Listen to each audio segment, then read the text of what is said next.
Namaste. Good afternoon. I am still in Nirmand village in Himachal Pradesh. Today we are going through the sixth verse of the atmopadesha satakam. This is very beautifully rendered by Narayana Guru. It is 100 verses on self instruction. Atmopadesha satakam. So it is a reminder for everyone that we need to know that everything here is here because of that one self alone. There may be believers of God, non believers of God, but everybody understands that the whole existence is the self alone, whether you call it God or non God. So, Guru says, ഉണരരുതിനി ഉറങ്ങിയിടാതിരുന്നിടണം അറിവായതന് അയോഗ്യനെന്നാൽ പ്രണവമുണർന്ന പിറപ്പൊഴിഞ്ഞു വാഴും മുനിജനസേവയിൽ മൂർത്തി നിർത്തിടയണം. Many times we are, through our sense organs, are very external. And when we are projecting everything external, it is very interesting that all the five sense organs are directed outside. And with the help of the mind, one is not able to internalize, go within oneself. And because of that, there is a lot of suffering sometimes. So, in Bhagavad Gita also it is said, a wise man, even if he or she, a wise lady, working in an office, has withdrawn the sense organs from the external world and is able to do the work in a very natural way, there is certainly a success for that person. If a person is looking for pleasure, then the life may become dubious. One may be in some sort of attachment and might go through many kinds of sufferings and pain. So, unararadu means do not wake yourself into what? The external pleasures. I have heard from masters saying that external pleasures are like sweets. In the beginning, it is very sweet. You will say very tasty. But later, it may become very bitter. For a sadhaka, the beginning is very bitter. Has to go through all the pain, sufferings, and all kind of issues. But later, what happens when one has stabilized oneself, when one is steady with oneself, one is able to find the sweetness within oneself. So do not wake into these pleasures, because these pleasures might ruin one's life. So is there a possibility then?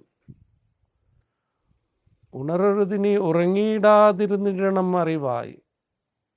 And do not sleep. This is also very important. Do not sleep and think that there is no knowledge, because to sleep here also means ignorance. If one is born to be in that ignorance, he or she will say that there is no knowledge.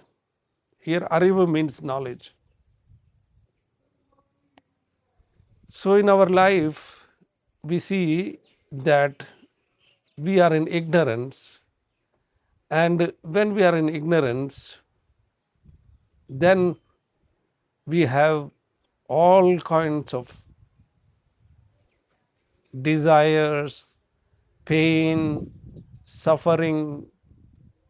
But when I know that all these things are transitory, ups and downs are part of life, change is part of life, samsara is the continuous flux of change which is happening.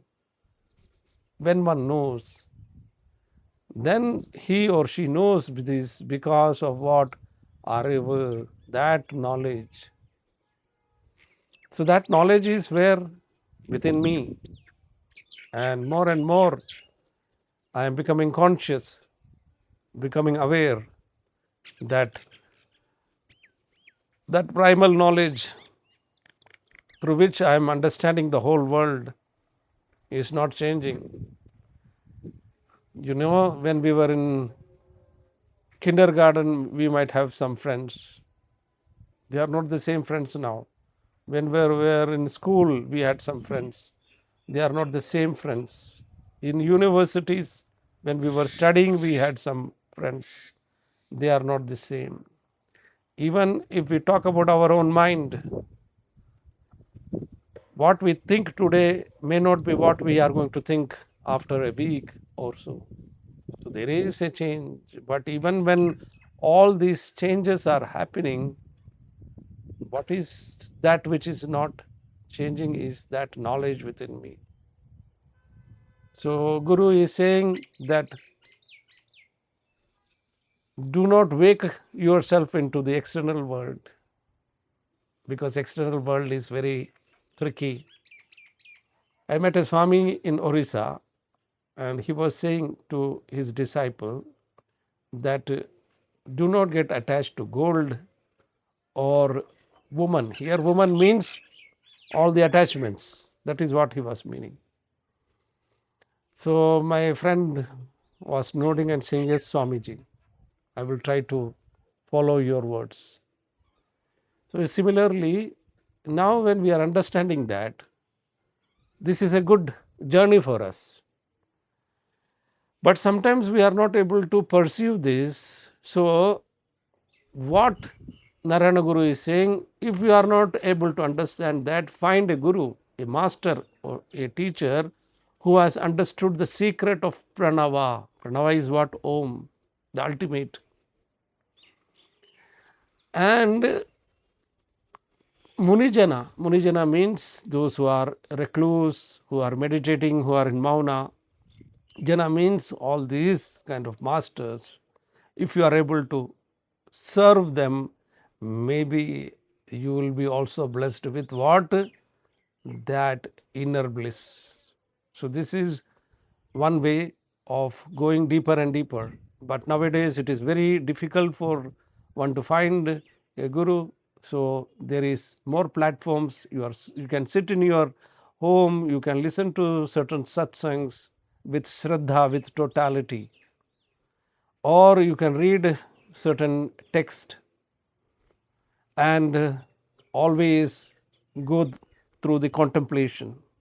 Like all the masters says, we can do Shravana, Manana and Nididhyasana. Shravana is carefully listening to the words of the master. Manana is contemplation on that, and Nididhyasana is totally getting absorbed. It's very interesting to totally get absorbed into the truth means you become that truth, isn't it? So there is a greater possibility within us, and let us even in this Kali Yuga, when we are saying there are so many things which are happening is not good, but on the contrary, if you look at the world today, it has become very easy. If you want to travel, you sit at your home and you go through the app, you can book tickets, you can book a hotel, you can have also the home delivery food and everything. There are more facilities in this world. So a yogi is not running away from all these facilities, but rather understanding that there is that higher knowledge, and we are always with that higher knowledge, and the highest knowledge within us is the intuition which is guiding us and also always supporting us, and more shraddha when we have in our life, that is going to really transform our life. Let our life be transformed by the blessings of all the masters. Om Shanti Shanti Shanti. Thank you so much for listening.